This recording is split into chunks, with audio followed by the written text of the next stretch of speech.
We are on to our third presentation now. Here we have Sam Fayez and Dr. Mansoure Molagasemi. So please join me in welcoming Mansoure and Sam. Thank you.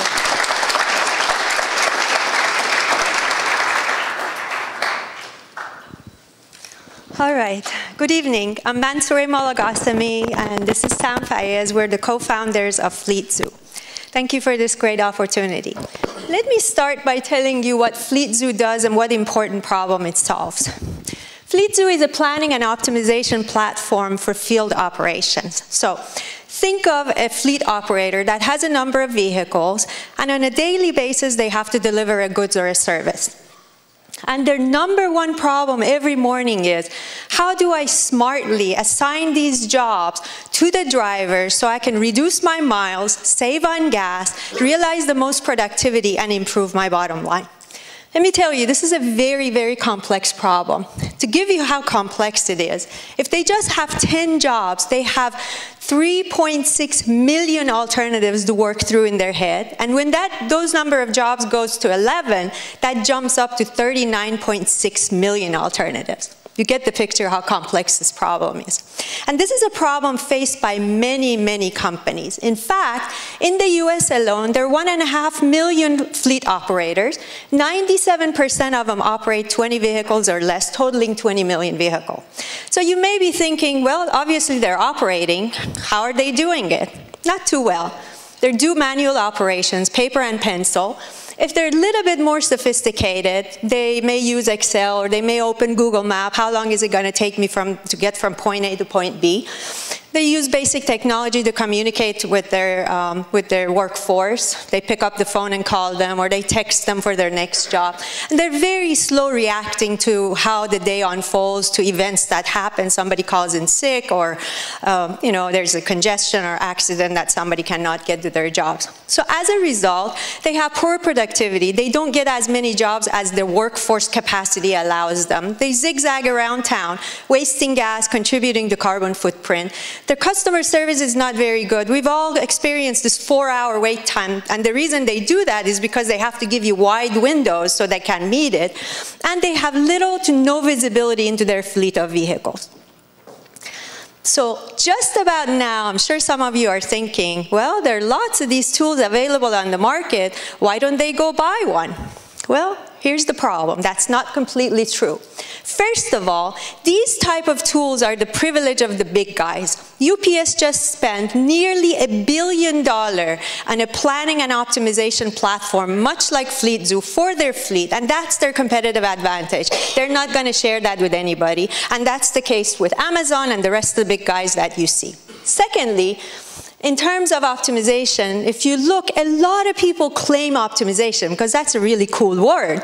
But a lot of the telematic companies, as well as these guys who do turn by turn, they claim they have an optimization engine. Believe me, they do not. Also, there's some available in the market that are just good for one vertical, and they don't transfer, for example, from pest control to plumbing or HVAC. And the few that are available, they're very, very expensive for these small operators to acquire. So clearly there is a gap in this market. And this is what we set out to fundamentally transform the operation of these smaller guys that cannot afford all of these things. What they need is a true optimization algorithm at an affordable price that's general purpose, generic. Anybody with a fleet of vehicles can use them. Easy to use and standalone. In other words, you don't want to have to force them to buy something and, oh, by the way, the optimization is an add-on. So this is precisely why we developed FleetZoo, to fill that niche. And we launched it in fourth quarter of 2016. And FleetZoo is a cloud-based SaaS product, and at the core of it is a sophisticated and proprietary optimization algorithm that we developed, and of course we masked it with a really easy-to-use graphical user interface. And all the user of the tool has to do is enter their orders, enter their drivers, or upload a file, and literally at a push of a button, within a few minutes, get an optimized itinerary for the entire fleet of vehicles push it to their mobile platform, which tablet or smartphone in their cars, and at the same time have visibility as to how are they doing, where are they with job they've completed, and so forth. And at the same time, the customer gets a notification through a text or email that tells them what the estimated time of arrival of their service provider or driver is. We didn't just wake up one day and said, we're going to develop a route optimization tool. What happened was, which brings me to the team, what happened was we saw this problem firsthand because we did numerous projects for these very companies that I'm talking to you about. Well, so our team has been involved in actually improving the productivity of fleet operators over the years, saw their pain firsthand, and that's why we decided we're going to go down this road, because we saw a niche. Also, as I mentioned, this is a complex scientific problem, and it needed skill in this area of optimization. All four of us, our backgrounds are operations research, industrial engineering, with expertise in optimization. So we had the experience, we had the educational background. Also, we've worked together for many, many years, and in fact, our relationship didn't start through business. It was a faculty-student relationship that just morphed into a business relationship. So. Thank you. So one of the very first things that we wanted to validate is, what is the value of this product to the customer? What are they getting out of this? So we did a lot of field tests, and let me share with you the results of the field test. FleetZoo will cut operational costs through miles and fuel consumption reduction, at the same time improving the productivity. So what does that mean for the bottom line of fleet operators? So let's go through a very simple example. A fleet operator that had 20 vehicles, and let's say that each vehicle drives about 120 miles per day, so they can expect a net savings of about $95,000 per year. And this is just from cutting the operational cost. So not to mention the improvement that come from increasing the productivity, improving the customer service level, and of course, you know, the full visibility in the business and the analytics that can take that action and take it to the next level. So our business model is really focusing on the smaller guys and the bigger than them. So a subscription suite for the smaller guys for $39 per month per driver, and this will be charged by credit card, automatically taking care from our SaaS layer every billing cycle. And we have also the enterprise suite, which will be focusing on the larger guys, usually include API integration and automation, and usually a typical engagement starts at $300,000. This market is huge. So there are over 300 million commercial vehicles worldwide. And of course, the value that comes with that is huge. In the United States alone, which being our most accessible market, there are 20 million vehicles that can potentially generate close to $10 billion annually. But of course, 20 million vehicles, 1.5 million companies across multiple verticals is a lot to chew at the same time. So initially, we will be focusing on 40,000 companies in HVAC, pest control, and last mile delivery. And we really selected these verticals because their leaders and the industry outlook reports listed planning and optimization application as mission critical to the business. But there is also another vertical, cities and municipalities, which is not as obvious as the other ones, but they have the same challenges and problems that commercial fleet operators face. And we will be taking this in our initial wave. As a matter of fact, our very first customer is the city of Orlando. So they signed up for an enterprise suite, 70 field inspectors in their permitting and code enforcement department. So hopefully soon, we started the project already. When you apply for a permit in the city of Orlando, you will receive a notification that is powered by FleetZoo. So how are we going to market this? We are going to utilize a mix of inbound and outbound marketing. For the commercial fleet, especially the smaller one, we will be utilizing marketing automation. And this marketing automation will capture, nurture leads, funnel them, the qualified ones, to the sales team. This will make the sales team very productive to bring customers on board fast and at a very low cost. But also we'll be using direct sales for the larger fleets and utilizing partnerships that is based on mutual benefits.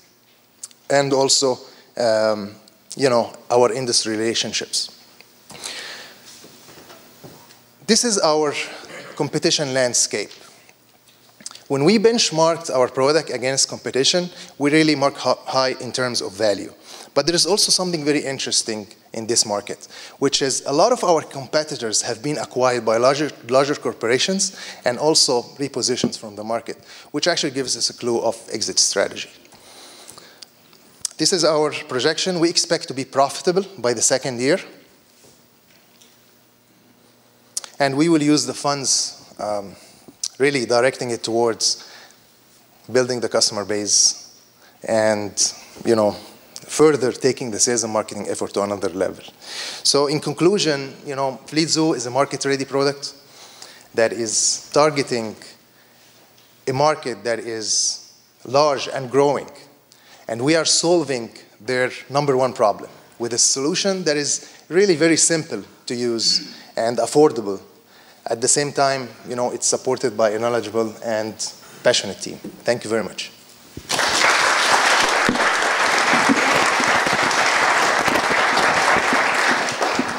Nice job, Sam. Question for you: Is Orlando your first customer? Yes. Is that an enterprise solution where it's $300,000? Is that okay?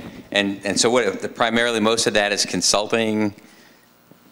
No. The first part of it, there's an integration portion. Right. With the order management system that they have, and then they will be using FleetZoo just as it is. It's not consulting. They're using the product. Okay. So then, for that, what's the length of the contract? Well, we signed the first year of the contract, and it's continuing. Right, and so then I would assume you're going to try to use that as your leapfrog into the rest of the market, using that as a reference point or whatever. Yes, but not just cities and municipalities. So we're taking a parallel path. We have a marketing company that's helping us reach, like Sam said, using marketing automation to reach the 40,000 plus our initial market. And then at the same time, we're using, honestly, the way Orlando came about was through connections. We have an established reputation here, and we know a lot of people. So when they saw it, it was a no-brainer, and the timing was right. So we will continue to use partnerships and our connections to get customers. But our main focus is this marketing automation reaching the masses. Okay, and so the $39 sort of, you weren't in a room, I guess. We had a discussion on a software product a little bit earlier. Are you convinced that at $39 a driver a month, you can make enough money, you can support and make enough money to do this? I mean, because that's assuming there's a pretty large volume of users that are going to be, that you're going to need to support and maintain. It's not necessarily any, I'm sure it's got its issues in terms of a software product for people to be able to use it comfortably and so forth. So there's a support issue there, but you think you can support it at that price? I mean, you're satisfied with that? I think so. Okay. Yes. At this point. That's fine. That's why we're using the two-parallel path. We're not leaving the big guys. Yeah, right. It's also good. Good revenue generation. But the small guys, we think that, and there are a lot of examples that, we have actually practiced tools that we used, that after a while, this thing will start to take over, and then our knowledge base will really minimize our support costs. Okay, thank you. Just tell us a little bit more about your background. You said you're a serial entrepreneur. Have you worked at a company that's raised outside capital before? Never raised outside capital. Oh. I'm the investor. So I've been a professor at UCF for 26 years. I started my first company in 2001. We have a real good reputation, very high-end customers like NASA, Department of Transportation, Universal, Disney, you name it. We've got big customers. What type of company is that? It is really specialized tools in these areas. It's not a, it's a one-off kind of thing. And that's what we use the knowledge of to be able to build a product. And yourself? My background is industrial engineering. I've been working with her 13 years. She was my professor, and then we decided to take the path together. Okay. Your slides say indirectly a couple of ways that you're selling on low price. One slide says most affordable. Another slide said good return to the customer. Is your software better than what other people have? Why Why are you selling on low price? That's a good question. I think it's sort of, in fact, you see, I think on the website we say an introductory price of $39.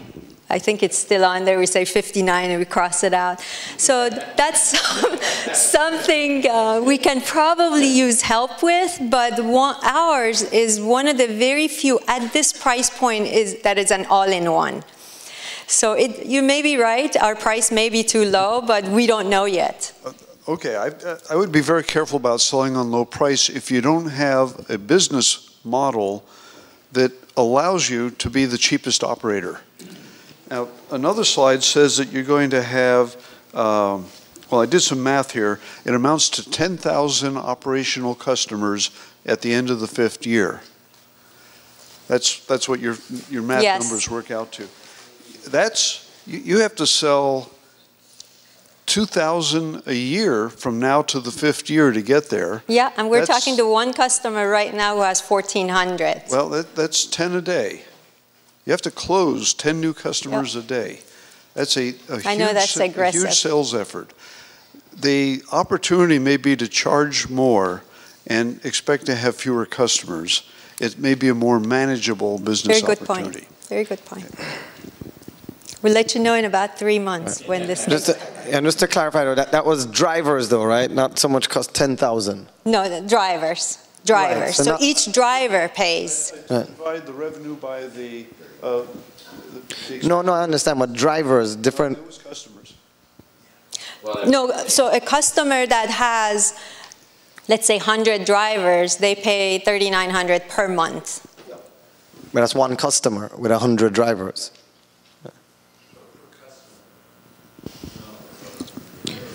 It's per driver. It's 10,000 per driver per month. Right. So the assumption that we had, one of the assumptions that we had in sheets, that these companies that we are going to approach, each one has 10 drivers. Yes. I used 20 when I did my quick math. Yeah.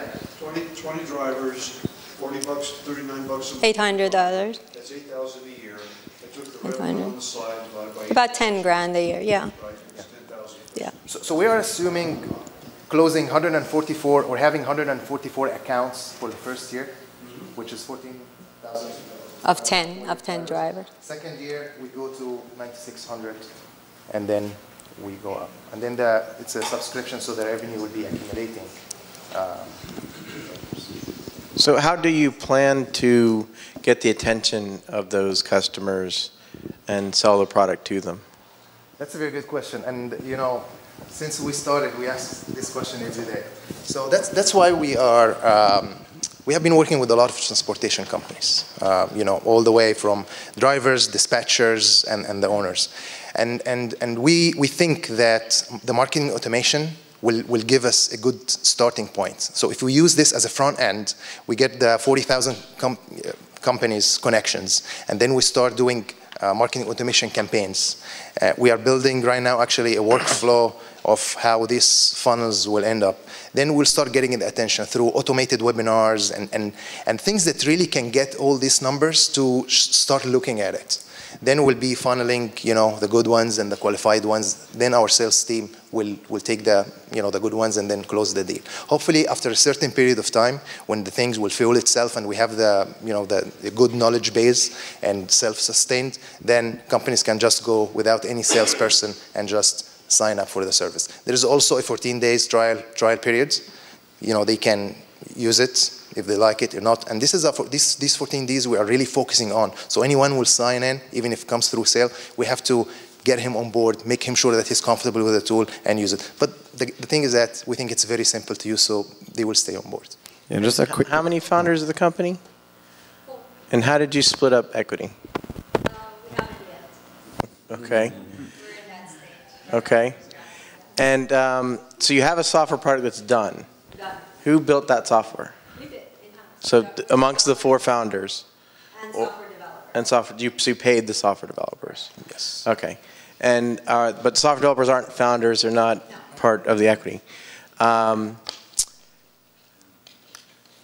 And you've been funding it to date, and about a couple $1 million so far. Okay. Yeah. All right. Just a really quick, one piece of advice, that the slide you have in there on projections, it would have been helpful to have a little more detail on the costs, right? Are you guys, when are you projecting a salary? My real question was very simple, which I can't see from this one slide, is how many drivers do you need to be cash flow positive based on whatever the expenses are that you pursue? 1,700. And does that include That's a break-even salaries? point. Or is that subsidized because nobody's taking salaries? That's cost, and we're not taking any salaries yet. Where salary comes from our other company. Yeah. Yeah, but it's a business, right? So at some point in time, somebody has to. But So that comes in the third year. right, but 1,700 drivers covers all of the other costs. Yes. Okay. 4 or 5 salespeople, and we have the details, so we would be Yeah. very happy to share it with you. Support and. Can you talk to me a little bit about the onboarding process? So when you think about someone adopting this, let's use the 20 drivers, right? Because when I did my math on 20 drivers, they're saving $95,000 a year, and they're paying you $9,600 a year. Seems like a pretty good deal, not including the productivity. Can you describe to me the onboarding process for someone that looks like that? Okay, that's very good. Of course, at the beginning when we start onboarding, we'll give a lot of attention because the knowledge is coming from us. We didn't build this knowledge really automated. But basically when they get in, we have a getting started section. This getting started section will guide the user of the system to be able to use all the different components, which is in its simplest form, adding drivers and adding their orders and running the optimization. Is that what you're looking for? And give me a feel for, I'm gonna do this. I've got 20 vehicles. I probably have 2 people in the back of the shop working this for me. How long is it gonna take me to figure out how to do this? And with what sophistication is this getting done? So are we tracking GPS on the trucks? Are we tracking speed on the trucks? Are we doing any of that type of stuff? Are we just, we have 120 orders. We want to put out as few trucks as we can to get the 120 orders out today. You know, Tim drives slow. Richard drives like a crazy man. You know, I mean, how much granularity is in here? Okay, so let me just go to the tool. So this is our actual product. Okay, so if I have to in the back house, these are like my dispatchers or load planners. So we will train these guys. And the training will take maximum 2 hours. Okay, sit down, enter your orders. This is how you define, your drivers, and then they will be using the tool in no time. Add their orders. If they are using Excel, they can upload their orders to the Excel, select the order, select the driver, run the optimization. If their drivers have iPhone or Android, they can download the app from the marketplace, and automatically they will receive the plans on their mobile application. So this is to create the plan and send it, means like dispatch the drivers. Then the 2 guys in the back office, there are no phone calls, they are not going to use this. At the end of the day, they will be monitoring this dashboard. So this dashboard shows each driver, and each driver has the list of orders that he or she is going to execute. So whenever they start going to these orders and they say, okay, I arrived to this location, or I started this order, I completed this order, they will be able to monitor what's happening in the back end. And it's automated off the mobile device, or you have to press the button? That's a very good question. So I'm not going into the technicalities right now. They have to start, so they receive the plan automatically on the device. They don't need to press anything, right? But when they arrive to the location, they say, start my order. When they complete it, they say, complete my order. Right? That's for now, but future, we have a lot of ideas. Maybe not go through the details.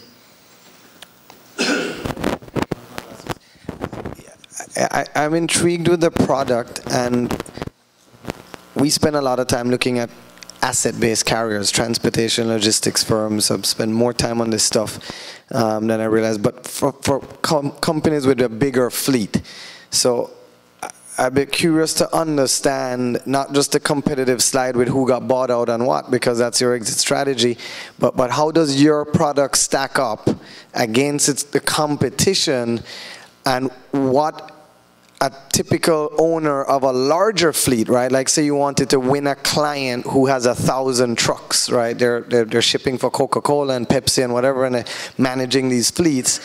Why would they choose yours versus Fleetmatics or what they're using right now?